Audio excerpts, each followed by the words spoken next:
the Eucharist itself is a sacrifice? Doesn't that somehow contradict the teaching of the New Testament that Jesus' death is the sacrifice? That there's one sacrifice for sin and it's his death? Actually, it makes perfect sense.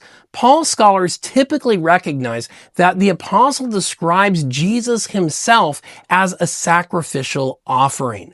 One place where this idea is present is found in 2 Corinthians 5. Here Paul says, "For our sake, God made him, Jesus, to be sin who knew no sin, so that in him we could become the righteousness of God." 2 Corinthians 5:21. Now, what does it mean that God made Jesus to be sin?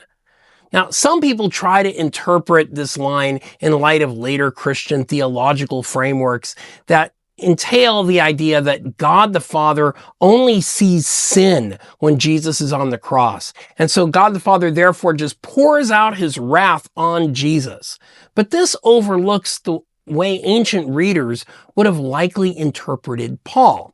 You see, the word translated sin here is the same term that's used for the sin offering, the sacrificial offering made for purification. In fact, in Romans 8:3, Paul also writes that God sent his own son in the likeness of sinful flesh, and in Greek it says peri hamartias, which is usually translated for sin. God sent his son for sin. But scholars routinely point out that this probably misses the meaning of the Greek.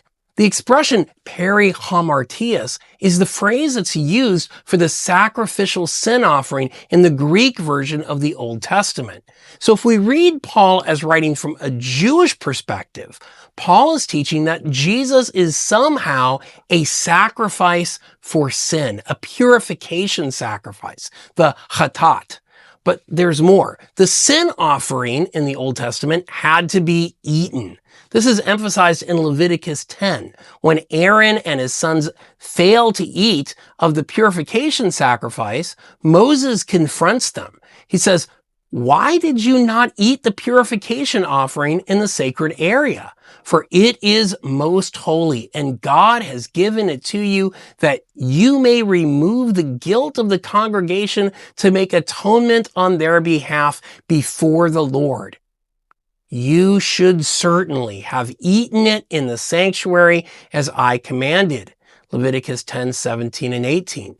So you had to eat of the sacrifice for it to fully be effective. Paul records Jesus' words at the Last Supper. "This is my body, which is for you." 1 Corinthians 11:24. Jesus finds a way to become an edible offering.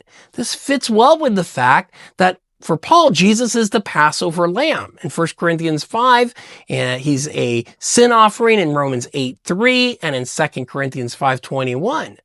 So Jesus finds a way to make himself an edible offering because that's what he is. He's the Passover lamb. He's the sin offering, sacrifices that have to be eaten.